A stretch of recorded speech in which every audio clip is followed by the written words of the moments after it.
Hey y'all. How y'all doing tonight? Oh, it is Wednesday, y'all. Y'all know what that means. It is hump day. We have made it to the middle of the week, y'all. We done made it. We got 2 days down. We got two more to go. Just two to the weekend. We done made it. Hey Donna. Hey girl. How you doing, boo? So listen, I know y'all see the new background. Y'all see us doing a little something different, y'all. We trying to do things a little different, okay? We moving and improving, okay? So listen, tonight I figured this had to be, hey, Bam. So listen, tonight I felt like we needed to do something different. So I picked this background because I figured what better way to show self awareness? Hey, sisters. Hey, y'all. So, what better way to show self awareness? Because guess what? Self awareness is one of the key pieces to helping us with our mental. So, what better way to showcase it than a new background? Yay! We gonna work on our sound effects next. We getting there though. We are getting there, y'all. When I tell you today has just been an awesome and phenomenal day. It really has. Hey Letitia, how are you, love? I know you're getting ready to start your trip soon. Your trip for your husband's birthday, 50th birthday, and tell him happy belated birthday for me, please. Absolutely. But I'm just so excited to be here with you guys tonight because it is Wednesday, hump day. I'm excited. We got 2 more days to the weekend. We done made it through the two rough days of the week, Monday and Tuesday. So look, think positively. We're gonna think of the glass half full instead of the glass half empty. So on Wednesdays, the week is halfway done. 2 more days. That's it. All right now. Letitia said they leaving tomorrow for 16 days, y'all. I know that's gonna be so. You got to make sure you send us pictures and everything about this trip because I know this trip is gonna be amazing. I'm sure Cornelius knows absolutely nothing about where y'all going or what y'all doing, which adds to the surprise or the fun. So I am definitely so excited and happy for you guys for this road trip. I know that she said, and without kids, okay, and they got 6 kids, y'all, 6. So I know y'all excited to be without kids. Beverly said, enjoy. So make sure. LaDonna said, awesome. Be safe. Bev said, I'm intrigued. So make sure you send us pictures. Make sure you send us posts so we can stay updated on your journey and where you're going and everything. Letitia said he's completely in the dark. So I'm excited. I know a few places, so I'm excited to see how Cornelius responds or reacts to where you guys go. So make sure you guys keep us updated and posted because I'm excited for you guys. Bev says 6. Yes, they have 6. Yes, they do. So I'm definitely excited for that. Tonight, so this week is the week of self. We are exploring the different aspects of self this week. So Monday, Elisa said, have a great time, both of you. So Monday we talked about, we've been talking about self this week. All week we're talking about the different aspects of it. Okay. So tonight we're going to cover the aspect of self-awareness. Bev said he likes his wife. Yes, Cornelius loves him some Letitia. That's all I can say. He loved him some Letitia, okay? But tonight we're going to cover the topic of self awareness. So, Monday we covered self care. What is self care and why is it so important? So, to recap, self care is the things in which you can do. And Bev said that's what it's all about. So, Monday's recap is in talking about self care. We talked about the things you can do and why it was so important. And self care is so important because we have to take care of ourselves. We have to take time out to put ourselves first because so many of us do so much. So many of us are moms, surrogate moms, bonus moms, aunties, guide moms, so many times that we're putting each other first as opposed to putting ourselves first in situations. And you can't help somebody until you help yourself first. The same way you can't love somebody until you love yourself. So that's the recap from Monday. We just talked about the things in which you could do in terms of self-care. Some of the smaller things you can do to the bigger things in which you can do. If you need to watch a recap, the video is up. It is episode 28 in case you need to go back and check out that self-care. So tonight we're going to cover self-awareness. Thank you. Thank you, Bev. I did put up, however, a quiz. And the quiz entailed, how self-aware are you really? Because when you think of self-awareness, just throw it on out there. When you hear the word self-awareness, what comes to mind when you hear those words? Like just put in the comments. What do you think when you hear the words self-awareness? What comes to mind? Because we all have some idea of what self-awareness is. So what do you guys think it is before we dive deep into what it actually is? Bev says she took the quiz. Letitia said the trip is self-care on overdrive. Absolutely, because self-care is definitely important. So what do you guys think? Just put it in the comments, whatever you think. When you hit the first thing that comes to mind, just type it. I don't care what it is or whether it's right, whether it's wrong. When you hear the word self-awareness, what is the very first thing that comes to mind? Just put it in the comments. There's no right and there's no wrong answer. I just want to know what you guys think it means. Okay. LaDonna says, what triggers you? Okay. Lisa says, being aware of taking care of yourself. Okay. Bev says, things you will accept or not. Okay. So you guys have some sense of what self-awareness is. So self-awareness seems to have become the latest management buzzword, and for good reason. Research suggests that when we see ourselves clearly, we are more confident and more creative. Hey, Kendra. Hey. Bev says, are you aware of how you are? Okay. Kendra says, aware of my connection with God. Okay. Letitia says, knowing what and how you need to be your best. Okay. So we have some pretty good assessments of what self-awareness is. It says, we make sounder decisions, build stronger relationships, and communicate more effectively. We're less likely to lie, cheat, and steal.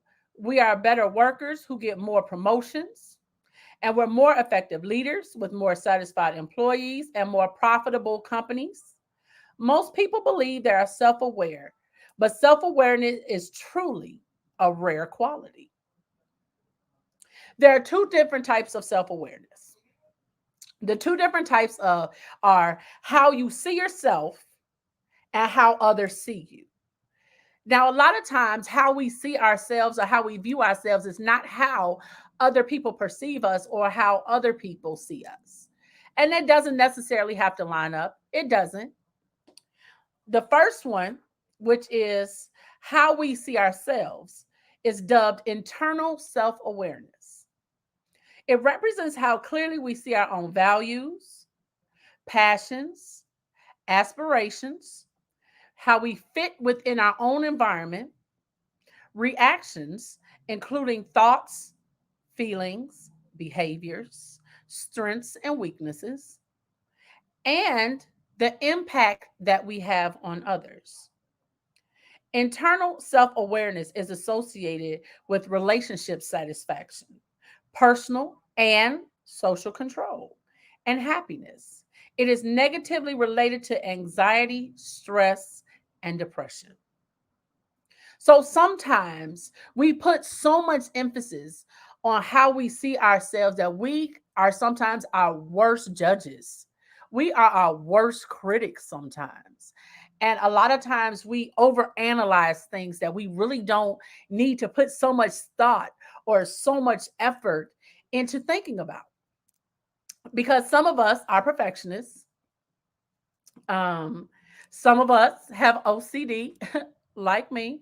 And it can really eat away at you, especially if you're doing something and you feel like it's not done to your standard or to your satisfaction. it can cause you to internalize that a lot more than we really need to. So there's something that we need to be aware of when it comes to internal self awareness. Now, the second one we talked about is how people see you, and that's called external self awareness. It means understanding how other people view us in terms of some of those same factors listed above. Now, someone may view you as having different values and different morals than what you see yourself as having as different morals and values. And guess what? That's okay. It says research shows that people who know how others see them are more skilled at showing empathy and taking others' perspective.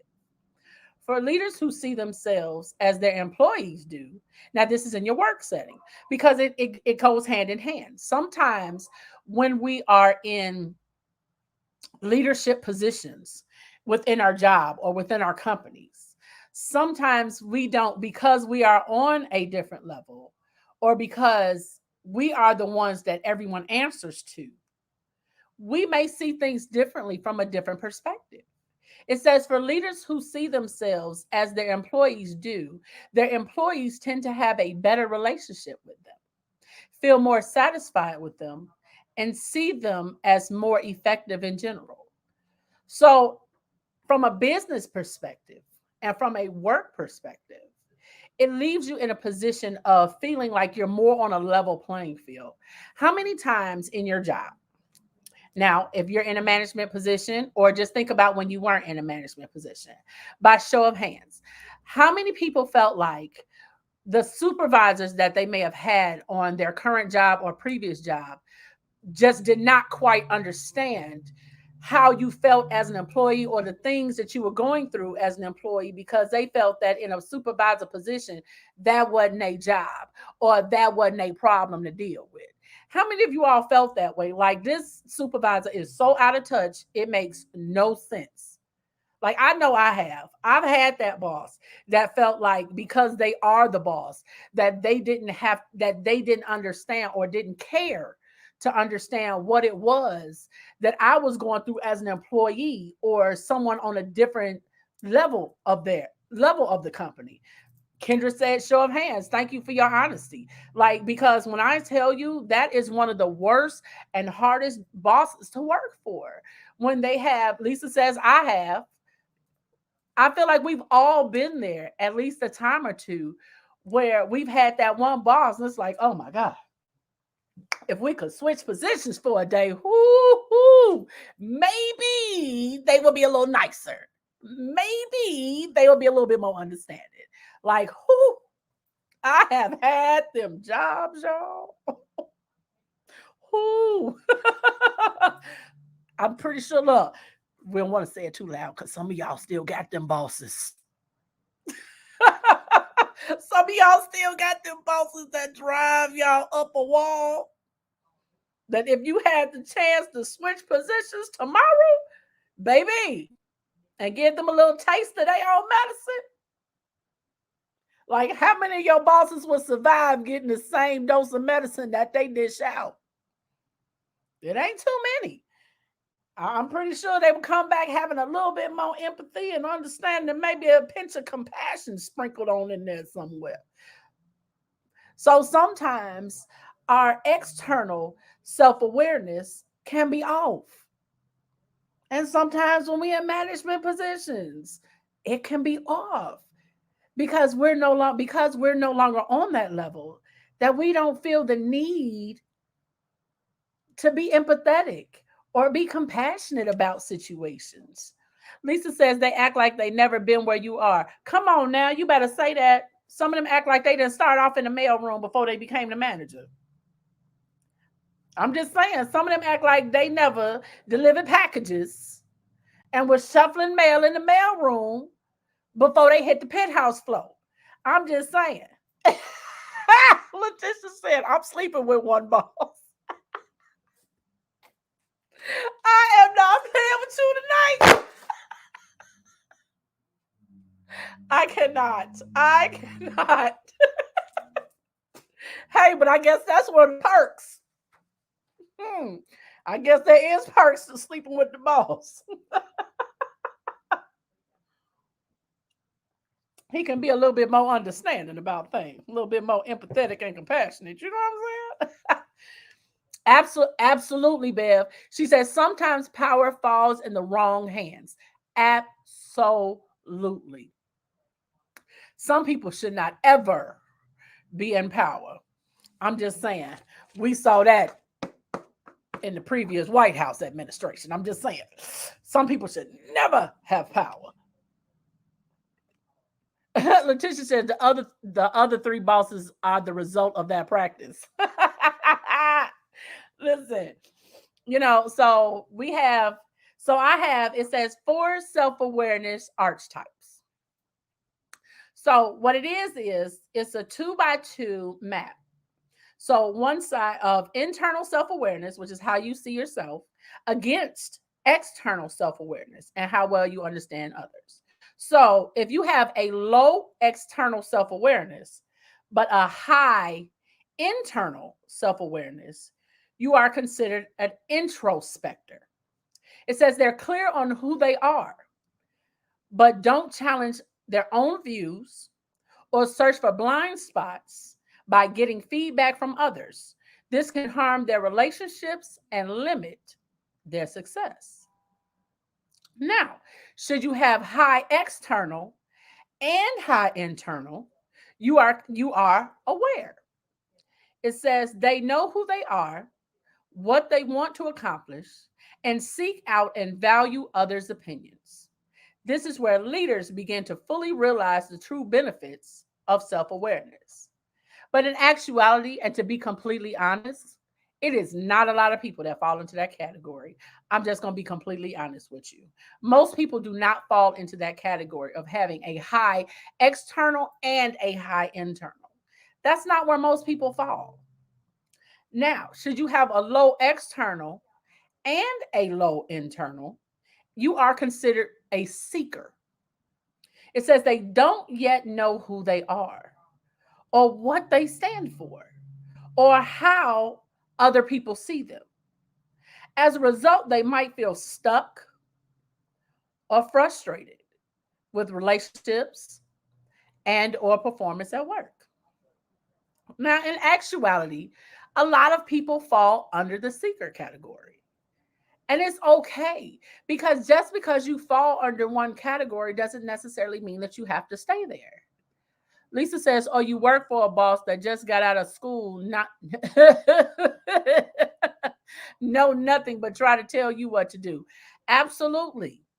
I ain't gonna lie, those fresh out of school bosses, they eager and excited to own their own business and to begin practicing and things like that, but they don't take into consideration their employees. So that can be a catch 22. Yes, they're excited about the startup, but they don't necessarily think about their employees on the back end. So that's another good one. Now, the next category is a lot. Now, I will say the majority of people fall under this category.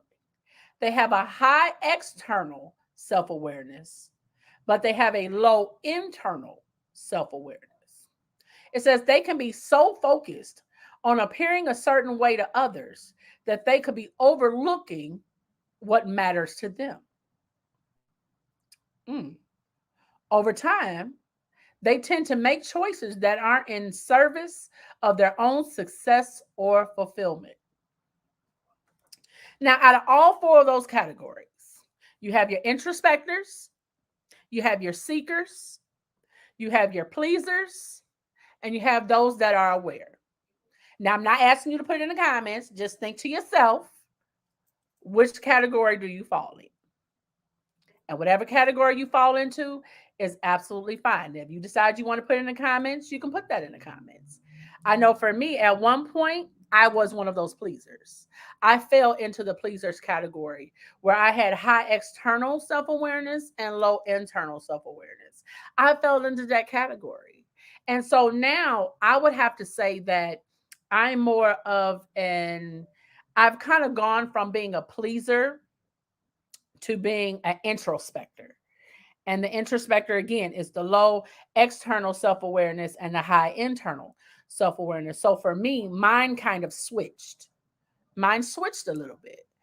And so it that's why I say whatever category of those four that you fall into is absolutely fine, because we're going to talk about ways in which we can improve our self-awareness, yeah, our internal self-awareness as well as our external self-awareness. So don't think that you have to stay where you are in whatever category that you fall in, because the majority of people are either seekers, pleasers, or introspectors.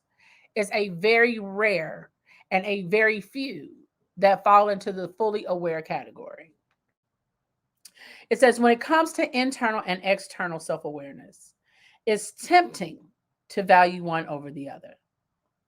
It says, but you must actively work on both seeing yourself clearly and getting feedback to understand how others see you. The bottom line is self awareness isn't one truth, it's a delicate balance of two distinct, even competing viewpoints. So, self awareness, the internal and the external, go hand in hand. So it's more like a, sometimes it can be a competing thing, like it said. Sometimes it can go hand in hand. It doesn't necessarily mean that because you don't see yourself how others see you that you're wrong. And it doesn't necessarily mean that how others see you, because others don't see you the way you see yourself, that they're wrong. That's not necessarily what that means. It says the next, so the second one, that's under the different types. So next we talk about experience and power can hinder self-awareness. Goes back to the point of some people don't need power because power can fall into the wrong hands. It says, contrary to popular belief, studies have shown that people do not always learn from experience. Honey, I know a few people who have not learned from experience. They're still hitting their head against the wall thinking that they're going to expect different results. Not everybody is the same. We are all so different from each other. Like when it comes to learning different ways, some of us are visual learners, some of us are audio learners, some of us are hands-on learners, some of us are experienced learners. So it definitely it differs for each person and how you learn and how you promote better self-awareness. It says that expertise does not help people root out false information, and that seeing ourselves as highly experienced can keep us from doing our homework, seeking disconfirming evidence, and questioning our assumptions. Hey, Joan. Hello, darling. Madam Joan just recently celebrated a birthday this week. Happy belated birthday, madam. I hope your birthday was everything you wanted it to be and more, my love. Sending much love your way. So it says, and just as experience can lead to a false sense of confidence about our performance, it can also make us overconfident about our level of self knowledge. So sometimes we're not always right. And it's okay to not always be right. It's okay. It says people who improved their external self-awareness did so by seeking out feedback from loving critics. That was because people who have their best interests in mind and are willing to tell them the truth. It says to ensure that they don't overreact or overcorrect, because sometimes we're not always able to take criticism. We're not always, here's the thing, two people can tell you the same thing. Now just think about it. Two people can tell you the same thing. One can be somebody you absolutely adore, love them with all your heart, love them to pieces. And the other person can be somebody you absolutely cannot stand. You can't even tolerate the sight of this person, let alone let their name be mentioned. But the both of them are telling you the same thing. You're less likely to be receptive to the person that you can't stand when someone that we do not particularly care for, whether it's a boss, an associate, a coworker, a classmate, gives us feedback. Our guards are up, our defenses are ready.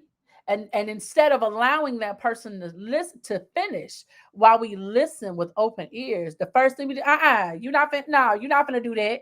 Like, I don't care, like whatever, I don't care nothing about what you're talking about. That's our reaction. Our reaction is to automatically jump to the defense because we know this person finna come forward. We ready. We already in position. We already in stance. As soon as they walk up, like, what is it? Like, what? I'm ready. But the person who we have that relationship with could be saying the exact same thing that other person is saying, but because of the relationship with that person, we're most likely with our guards down, no walls, we're not defensive.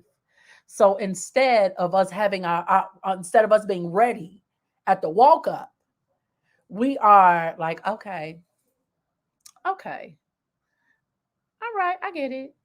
Okay. Well, I thank you for telling me. But that's not what we're hearing from the other person. Thank you, Joan. Joan says truth. Someone I don't like can't tell me doo doo. I can't hear them. Absolutely. Because we're so defensive and our walls are already up because we're like, she don't like me no way. Like, anyway, anybody trying to hear what she talking about? Anyway. But when someone else tells you the exact same thing, we're like, oh, I didn't realize that. Okay. Hmm. Good to know. Now I know. So it depends on, and so that's why when we're getting feedback from someone, it's best to get feedback from someone that has a good relationship with you that you know is going to tell you the truth, not tell you what it is that you want to hear. Like, hey, the other day, this situation happened. I was like, didn't really care. And so you need someone in your corner that's going to be like, you was really wrong for that. Maybe you should have approached it in a different manner. Maybe you should have thought about it this way, or instead of just jumping right out, maybe you should have just kind of taken a moment and listened. So it's best to get our advice from someone that we really have a loving relationship with because it will help us to have a different reaction when it comes to getting positive and even sometimes negative feedback. We have to be able to accept constructive criticism, especially when it comes from someone that's giving it from a loving place. So that definitely makes a difference. Thanks for stopping by, Joan. Love you. Have an awesome day, sweetheart. Awesome day. So again, it says here too. It says people who have their best interests in mind and are willing to tell them the truth to ensure that they don't overreact or overcorrect based on one person's opinion. They also gut check difficult or surprising feedback with others. So when you think about something someone has told you that you felt coming from somebody else, you would have been like, oh no, see, we're gonna have to fight. Think about a time or two in your life, whether it's been on your job, whether it's been in a relationship, whether it's been in something personal situation. Think about a time in your life in which someone pulled you to the side and was like, hey, you was wrong for that. You need to check yourself. And think about the advice that they gave you. And now think about had the advice that they gave you came from somebody else. What would your reaction have been? Like, think about it. What would your reaction have been if someone other than that person gave you that feedback or that criticism? Would you have been ready to fight? Would you have been screaming and hollering? Would you have walked off from them? Like, just think about that. because that's important. Sometimes we react not based off of what a person said, but we react based off who the messenger is and who the person is.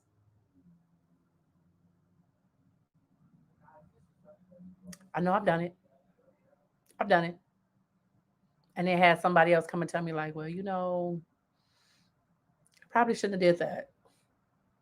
It was like, oh, mm, so and so said that too. Like our reaction, is it based off what the person said, or is it based off that person? That's a question to ask yourself. Just asking.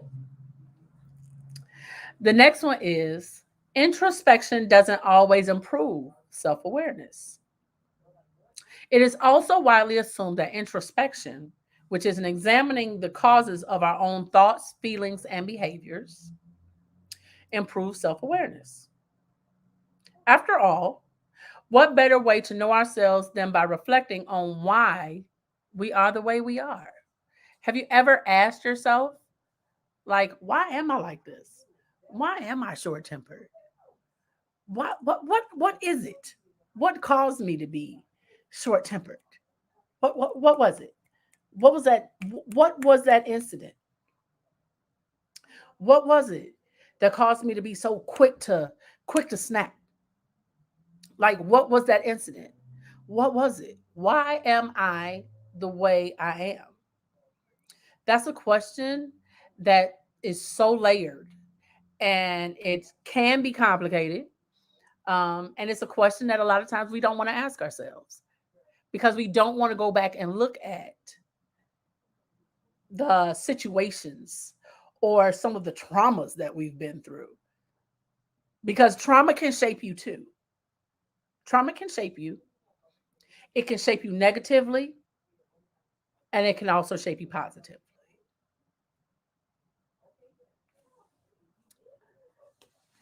One of the most surprising findings is that people who introspect are less self aware and report worse satisfaction and well being. Mm. The problem with introspection isn't that it's categorically ineffective, it's just most people are doing it wrong. What it means by that is so oftentimes when things happen, the first question that we always ask is what? What's the first? Put it in the comments. What is the first question that we always ask when things happen? What is it? I want to see what you all think it is. Type it in the comments. Just type whatever it is in the comment that you think is the first question that we ask when situations occur. No matter what the situation, no matter what the issue is, no matter who the person is, we always ask this same question. What do you think it is?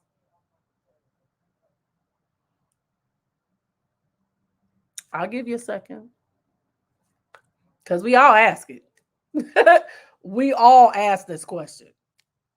It's a simple question. We all ask it and we always ask it. What do you think it may be? There's only like 5 questions that you can ask. Which one? Out of the, okay, I'll narrow it down for you. Let's see. It's between who, what, when, where, why, how. Out of all of those, what is the one question that we always ask first usually? Out of the who, what, when, where, why, and how. What is the one out of all of those that we usually ask? Anybody know it? Because I know you all ask it. Because I've asked it myself over and over and again. That not only do you ask it of others, but you ask it of yourself. You ask it when relationships end. You ask it when you get fired from your job or you get downsized. I'll give you a hint. Yep. Yep. That's it, Donna. That's it. Why? Why? That is the one question that everybody asks all the time. Why me? Why did this happen to me? Well, why did this happen? Well, why did I get this bad grade?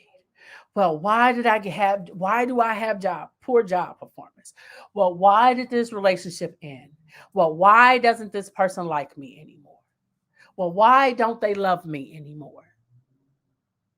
Why, why? The question why will send you down a rabbit hole so far, so deep, but yet we continue to ask why. Why is such an open-ended question? Why is leads to more questions. Instead of asking why, ask what. What was it about? Or, hey, Sam, how are you? Hey, Bobby, how are you guys? So instead of asking why, ask what. Because again, asking why will send you down a rabbit hole so far and so deep because you start internalizing things when you start asking questions like why? Why me?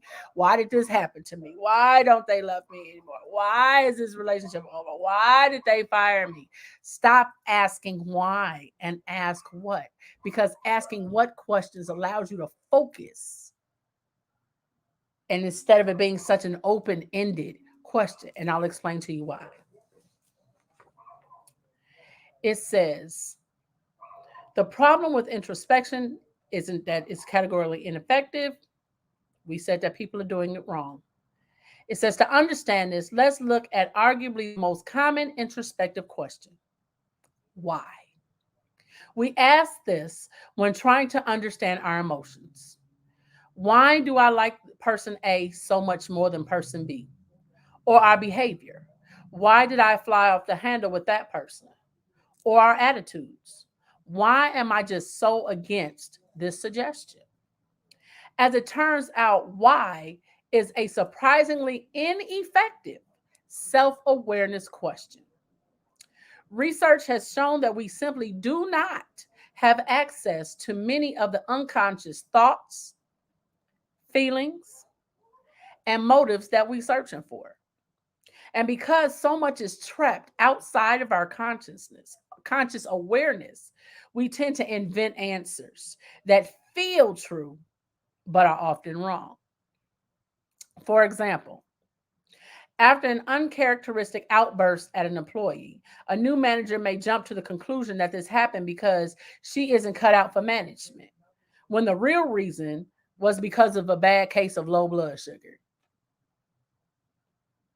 Instead of asking why, what caused me to react the way I did? Asking what questions? It says, consequently, the problem with asking why isn't just how wrong we are, but how confident we are that we are right.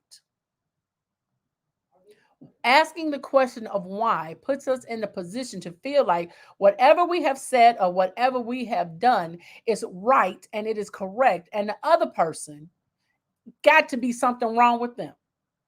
Because whatever it was that I have done, whatever I have said, however I have behaved is absolutely correct. And it must be something wrong with the other person.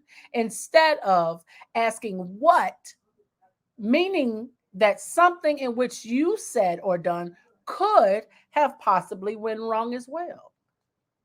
It allows for the possibility of you being wrong as well. Why does not? It says the human mind rarely operates in a rational fashion, and our judgments are seldom free from bias. We tend to pounce on whatever insights we find without questioning their validity or value. We ignore contradictory evidence. How many times have y'all done that? I know I have. I'm like, nah, I know that can't be right. Whatever. Knowing that I was wrong. I'm like, anyway, they got to be wrong, not me. How many of us have done that? Me? And we force our thoughts to conform to our initial explanations. How many of us have put ourselves in a position where something you said you knew after it left your mouth, or a thought that was in your head, and you was like, mm, okay, maybe that was a little out there. Maybe I was a little wrong. But you just refused to admit that you knew you was like a little out there or a little wrong. Like, how many of us have done that? I keep trying to tell y'all, this ain't just for y'all. Sometimes it's to help me too. Because sometimes I can work on my self-awareness. We can, let me tell you something. A day without learning is a day wasted.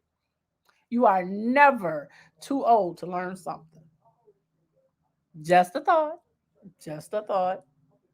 It says, therefore, to increase productive self insight and decrease unproductive rumination, we should ask what, not why. What questions help us stay objective, future focused, and empowered to act on our new insights? People who focus on building both internal and external self awareness, who seek honest feedback from loving critics, and who, as what instead of why, can learn to see themselves more clearly and reap the many rewards that increased self knowledge delivers. And no matter how much progress you make, there's always more to learn. That's the one thing that makes the journey to self awareness so exciting. So, again, self awareness is not something that is is is one sided. We always have to take into consideration our external as well as our internal self awareness, hand in hand. Does not necessarily mean that they must agree. That does not mean they must align. And it doesn't mean that they must unite. Because I guarantee you, no matter how you see yourself, there's always going to be someone that does not see you that way. And it's okay. You don't have to argue them down like, oh, I'm not that, I'm not this. It's okay. You don't have to force someone or make someone see you the way you see you. Doesn't necessarily have to be. Now, I don't think you can necessarily be friends or good friends with somebody who sees you differently than you see yourself. Because if you see yourself as a person who has morals and values, you can't very well be friends with somebody who feels like you ain't got no morals or values. So now that's a conflict of interest. Now you are more than welcome to say, what is it about me that makes you feel this way? What particular situation can you give me as an example? Now, if you choose to explore that, that's your business. It ain't mine. But I'm just saying, how other people feel about you ain't your business unless you want to make it your business. But being friends with someone who has different viewpoints when it comes to you can be quite difficult and tricky. So that's all I'm saying. Just my opinion. Don't have to agree. Oh, forgot to tell y'all. So tonight, because I always tell y'all what's in my glass. So tonight we got the cranberry pineapple juice again because I just really like it. And I'm being lazy because I didn't feel like putting a bottle of wine in the refrigerator. Didn't feel like it. Being lazy. So I have some ways to improve your self awareness. I have 6 ways to show you on how to improve your self awareness. Um, I actually have more than 6, but I'll probably only go over 6. But the first one, of course, is always one of the few ways because it is more than 6. But the first one that I found is meditate. As always, yes, meditate. It says when you're meditating, you can ask yourself a set of questions. What am I trying to achieve? That's your first question. Hope you guys got your notebooks to write your notes down. Because I always tell y'all bring your glasses and your notebooks. Now, whichever glasses you decide to bring, that's your business, not mine. Okay, that's your business. I usually bring both because I can't see without these. All right, all right. The second question is, what am I doing that is working? Some things are working for you, some things are not. So if you find something that's working, write it down so you know. The next one is, what am I doing that is slowing me down? What am I doing that is slowing me down? And the last question that you can ask yourself is, what can I do to change? If you find that there is something within you that you need to change, make sure that if you are changing something, that is not for anyone else. Any changes that you feel you need to make, or any changes you feel that need to occur within yourself, make sure that you're doing it for you. Changing for other people never works. Those changes do not stick. They are temporary changes based upon the person that you are with and the person that you are around.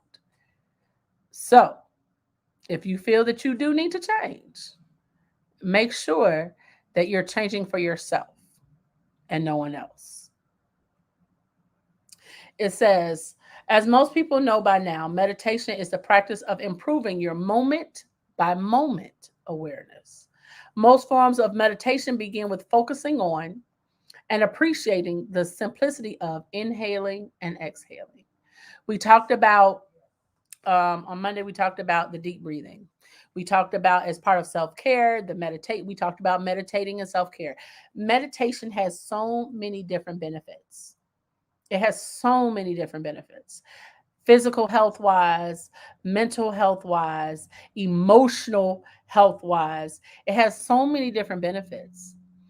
And then we talked about and doing your deep breathing. And sometimes how you have to just be quiet and sit still. And it's like smelling the roses and blowing out the candles. You just, sometimes you have to just do that several times. Sometimes you have to hold it and let it go sometimes. And in doing that, it increases. It's so many benefits. So many benefits. It says, but these don't need to be formal or ritualistic. It says greater clarity can come also from regular moments of pause and reflection. It says, okay, so you can also, when you do, it says you can gain greater awareness by simply finding a few seconds to focus on your breathing, often before sleep. And sometimes they have like different apps that can help, like, let me see. I think I have, yeah. So on my watch, I have let me see if I can pull it up.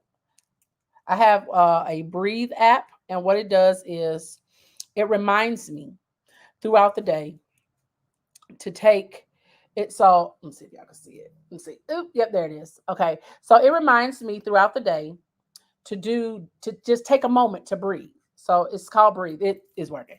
So what it is it reminds you to just stop, inhale for a second, exhale, inhale, and then exhale. And so it tells you throughout the day different times. Like if your heart rate might be up, then it'll tell you to breathe. There's different apps that you can put, like the health app. If you have an iPhone, there's different health apps that you can put on your phone to remind you just to take a moment throughout your day to just breathe. Sometimes before you go into work, when you're sitting in your car, before you go into your job, sometimes it's best to just take that deep breath before you even go in sometimes. And sometimes you need to do it on your way out the door too, when you get back in your car at the end of the day, because sometimes you had that boss that we talked about earlier. Sometimes you need to you need to blow them away. I'm just saying. Sometimes you just got to inhale and blow all that negativity and all that toxin that came from that work environment so that you don't take it home with you. Leave it where it's at. Do not take it home with you. Don't even bring it in your car with you. So just taking those few moments can help you. It can really help. So the next one is write down your key plans and priorities. It says one of the best ways to increase self awareness is to write down what you want to do and track your progress. It says, oh, Warren Buffett is known for carefully articulating the reasons he's making an investment at the time he makes it. His journal entries serve as historical records, that helps him assess whether or not future outcomes can attribute to sound judgment or just plain luck. When you write down, and I find for myself, and maybe you all do it too, but I find that when I write down things that I want to accomplish, it helps me to say, okay, I wrote this down on this particular day. This is what I was thinking. This is what I was feeling. And these were the steps in which I assured myself that I was going to take to reach this goal. And it helps you to go back and say, okay, I said this 2 months ago and I have not moved forward on any of this. I need to get moving. Or is this something that I really want to do? It helps you a lot when you're able to track your progress of what it is that you want, what it is that you want to do. Because, of course, faith without works is dead.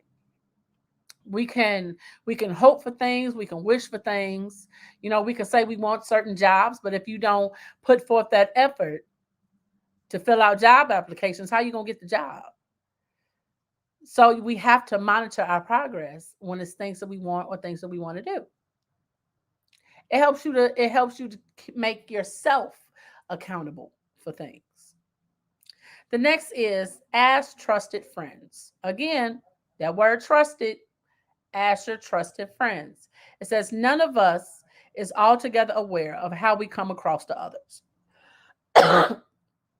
We have to rely on the feedback of our peers, friends and family, mentors, to have your friends play a role in have your friends play the role of honest mirror.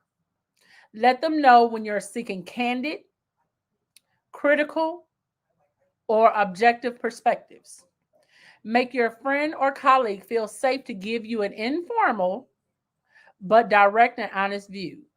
This can mean saying something like, look, I'm actually asking you as a friend, please be straight with me on this matter. That allows them to feel as if they can openly and honestly give you an opinion on something, an honest opinion, not something you want to hear, but an honest opinion that may not agree or line up with what you were thinking. So you have to create that safe space in order to have that honesty. So now, to develop your self awareness, you can do those three things, and you have to recognize your strengths and weaknesses. It says self awareness can be improved through recognition of our strengths and weaknesses. Having awareness means that we can work on our weaknesses and seek help if it is needed to make the necessary improvements. Asking for help is often perceived in a negative way, but it should not be, as it can be a team around us and enhance our effort and motivation to work harder or do better. We can do better self-reflection. Carrying out 15 minutes of daily self-reflection is a good way to enhance self-awareness, as it allows us to understand ourselves on a deeper level. Using a diary is an effective way to carry this out. It provides an opportunity for feelings to be communicated in a tangible way and unlock thoughts and emotions that might otherwise be discarded. When we're doing our self reflections, again, we can be our harshest critics.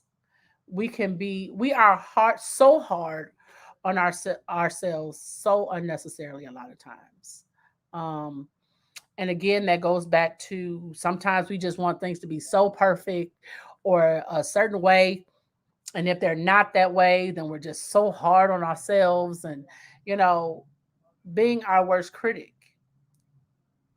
Writing our feelings down allow us to go back later and look at them.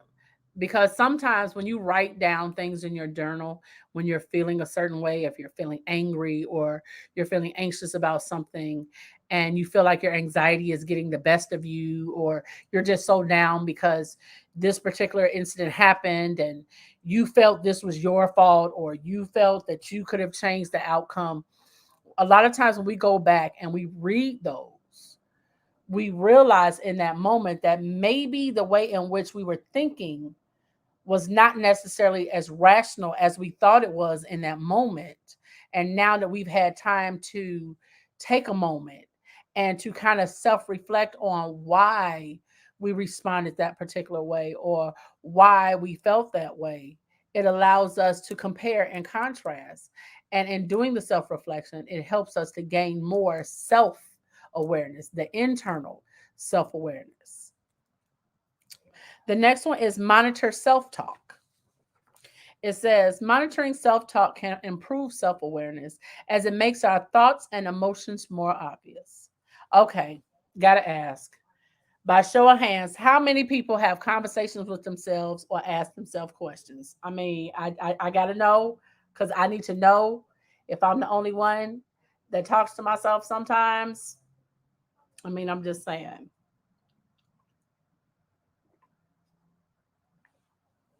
I know I'm not the only one who talks to themselves. I know I'm not. I know I'm not. So you might as well just go ahead and put them hands. Just go ahead and put them hands in the comment like me. I do. Because I know I ain't the only one to talk to myself. Because sometimes them conversations be good. Okay? Because I be like self, and myself be like, what's up, girl? What we need to talk about today? And I be like, well, because, girl, we got some things to talk about today, honey. Them conversations be good sometimes, okay? Sometimes I'll be having conversations with myself like I be talking to my sisters. Sometimes I have to catch myself like, okay, you've been talking to her a little too long, okay? You've been talking to her a little too long. So I'm just saying, I know I'm not the only one who does it. It's okay that y'all don't want to admit you talk to yourself. Donna said, me, my mother say you are talking to someone that is intelligent.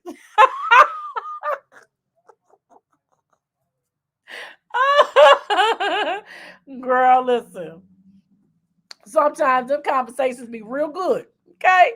And sometimes you get some good advice out them conversations, okay? Hey, Bobby. Hey, boo. When I tell y'all, look, it's okay. Everybody don't want to admit that they talk to themselves. That's okay, Donna. Me and you talk to ourselves, and it's okay, okay? Because sometimes she be giving good advice to me, okay? I like talking. I like talking to her. It says, oh my goodness. It is important to be told what we need to hear rather than what we want to hear. When asking for feedback, either and or questions about our behavior should be avoided, as they set narratives and put words in the mouth of those providing feedback, stopping them from generating their own ideas. Furthermore, when let's see, that's when you're talking to your friends. Oh, thank you, Bobby. I figured it went with the self awareness. I figured it went with that. Donna said, keep you from whipping butt. I know, right? Because sometimes, baby, when you having them conversations with self, sometimes you be like, look, I just want to beat her. And then yourself be like, I'm going to need you to calm down. Take a minute. Do your deep breathing. Do your woosah. Rub your earlobes. See, I got on my quartz earrings today from my mama. These are my quartz earrings. So I wore these today, so I can rub my ears. Thank you, Bobby. Bobby says nothing wrong with talking to yourself. Now, some people say it's okay to talk to yourself. Just don't ask questions and you answer back. I'm just saying sometimes I ask questions and, I ask questions and she answer back. And I'm okay with her answering back. Sometimes her advice be better than other people's, okay? I'm just saying, It says self talk needs to be helpful. It says with wins being celebrated and failures not being excessively dwelled on. Stop after a negative thought can also act as a platform to halt the train of thought and follow it more positive and helpful self talk. Now, sometimes I must admit, sometimes when we get to talking to ourselves, sometimes we allow ourselves sometimes to harp on the negative, or sometimes we allow ourselves to be like, okay, I can't believe I did that. Like, what was I thinking? Like, oh my God, like, what is wrong with me? Like, now that type of talk, self talk, is like, now that we really have to be careful of, because just like the why questions will send us down a rabbit hole. It will send us down a rabbit hole. Bobby says, I'm with LaDonna. AMD shots. Sometimes, well, all the time, the counting to 10 thing doesn't work. It don't work all the time. I mean, hey, I'm not gonna say it has to work all the time. All I'm saying is try it. Now, if you try it and you done did them first 10 and you still feel like you ready to just snatch them earrings off, grab that ponytail holder so you can put it back in a ponytail. Now I'm saying once you've done your count to 10 and that still ain't working, okay, well then maybe you might need to get your Vaseline. Yeah. I'm just saying try to count first. I'm just saying, try to count first, girl. And if the count don't work, then maybe you might need to get your Vaseline. It depends on if they can stop talking or if they still talking and asking for it. That's all I'm saying. Now, you know, I'm all for promoting positive mental health and promoting positivity. However, okay. And if I done did my deep breathing, I done counted to 10, I done tried, and you still trying me, and you still talking, you know, I might have to forget my Zen mode for a minute. Because then the Vaseline just, the Vaseline might come out. I'm just saying it's a possibility. Bobby said, yes, girl, it doesn't work. Look, now I understand because I look, some people don't know when to walk away when you counting. Some people don't know to stop talking when you counting. So I get it. And it's okay. The next one is practice saying no. I don't know how many times we can talk about this. Look, the week of self, you're gonna hear this a lot.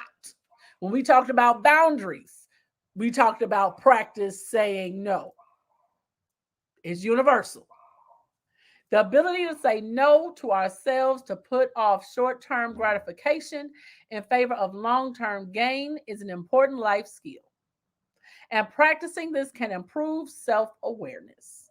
To master this skill, we should set ourselves goals for the number of temptations we will resist each day and increase this number as we improve. The implications of being able to say no are also far reaching.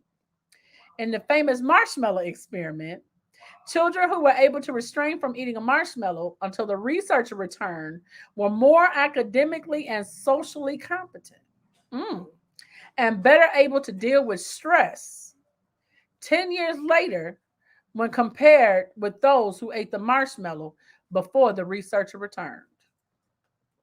The next one is question decisions. Donna said, breathe yes. No, no, no, no, no, no. Practice the word no, no, no, no, no. Oh, that's a good one. Look. Okay. So you inhale yes. Yes. And then you breathe out and no, no, no, no, no, no, no, no, no, no, no. So yes, breathe in yes and exhale no. Come on, Donna, with your breathing techniques. Bobby, she worked with little people too. So she got all them good techniques. So breathe in yes and exhale no. Come on now. The next one is question decisions. Before acting on a decision, we should come up with 3 good reasons as to why we should pursue it.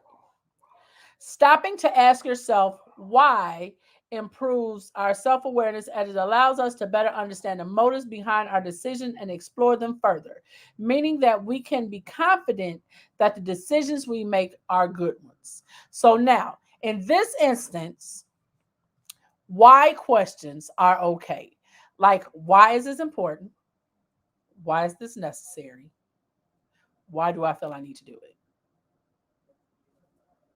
Ask yourself, like, literally, 3 good reasons. You need 3 good reasons. for making decisions. And if they're not, if the three decisions, or you can't come up with three good decisions as to why, or three good reasons as to why you should make this decision, then maybe you should rethink the decision. Just a thought. So it says the development of self awareness does not happen overnight and can be difficult, as we are not there to observe ourselves. Often we operate automatically, unconscious of our thoughts and feelings. However, through receiving honest feedback, enhancing our understanding of our strengths and our weaknesses, and monitoring our thoughts and emotions, we can work toward becoming more self aware. Bobby says one of my preschool girls was trying to let one of the boys know not to mess with her. She cold cocked him straight across the face. I swear it happened in slow mo. I couldn't get there fast enough, but girl, see, this is why I could not be a preschool teacher, because I promise you, I would be on the floor laughing. I would be on the floor dying of laughter. I promise you I would, because when I tell you, I probably wouldn't have been able to help the little boy. I would have been laughing too hard, like, is you okay? Like, I would have been laughing all in the little boy's face. See, that's why I don't work with babies. Because while I'm trying to help, I'm like, you okay, sweetie? I would have been too tickled that she popped him in the face. I would have been way too tickled to help. That's why I can't work with little people. Because little people say some of the craziest stuff. They do. They say the craziest stuff. And then you're supposed to stand there with a straight face. Yeah, no. Mm-mm. Mm-mm. Wouldn't work for me. I watched a Facebook video the other day of one they call a reel. And the little girl, she was a preschooler. And she was in the bathroom. And she hollered out, I need tissue to wipe my ass. And the teacher had to stop. The teacher was like, and she was like, tissue, butthole. And the teacher didn't know what to say. And then she was like, the little girl, she had to be about maybe 4. And the little girl was like, oh, shoot, I found the tissue. That's why I couldn't work with little people, because the stuff that comes out of their mouth, I would not be able to contain my laughter. I would not be able to contain my laughter. So let's wait till my next book come out. So when I tell you my hats are off to you and LaDonna, baby, you and LD Shots got it, okay? Because Bree ain't doing it.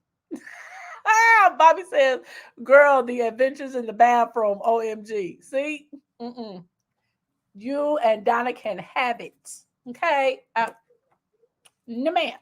No, ma'am. Absolutely not. Listen, I thank you guys for coming and hanging out with me tonight. I thank you so much on a Wednesday night. I love you guys so much. You know, I asked that you this week, instead of doing the one random act of kindness, I'm asking that you guys do one act of self care and self love this week for yourselves. Do something to love on yourself this week. This week, we are focusing on filling up our own cups and learning more about self love, self care. On Friday, we will be discussing self love and self esteem on Friday. So we will be continuing with our week of self. You never know. Might even have the same background, might have something different. So we're gonna be trying some new things. So we're gonna see what we can do with this. Got a new toy to play with. Like, woo, woo. I'm excited. So as always, in case nobody told you all today, you are loved, you are beautiful, you are important, and I love you, and there's absolutely nothing that you can do about it. Oh, look at that. Oh, it come out different. Look at that. Okay. I'm liking this right, honey. I am liking this. Bobby says the girls always want to know what the big white box in the bathroom is, but that's another story for another day. Hey, Nana. She says, not saying much, but I am here with you. Listen, it would mean so much to me if you guys could send as much love and as prayers to my Nana because she doesn't feel so good right now. But if you guys could send all the love and just the prayers for my Nana, because she is my best friend and I love my Nana so much. Like, y'all just don't even know how much she mean to me, y'all. Like, she is my number one cheerleader, my number one support. She is my sunshine on a cloudy day. She is my everything. So, could you guys just send love and hugs and kisses to my Nana? I love you, Nana, so much. And, I ask that you guys, in addition to loving on yourself this week, I'm asking that you guys be mindful of the words that come out of your mouth because because words do hurt. And a lot of times growing up, we heard the sticks and stones may break my bones, but words will never hurt me. Words hurt. Words hurt just as much as a boulder, and they cut just as deep as a scalpel. So please be mindful of the words that come out of your mouth because they cannot be taken back. I'm sorry does not always heal that wound. So please be mindful of the things that come out of your mouth. Oh, thank you, Nana. Thank you. And I'm just so grateful to all of you guys tonight. And so I will see you guys on Friday at 6 p.m. Central Standard Time, 7 o'clock Eastern Standard Time, and we will continue this conversation of self. So, whatever you do tonight and whatever you do tomorrow, make sure that you go forth in light, love, and in positivity. And I look forward to seeing you guys on Friday at 6 p.m. See you guys then.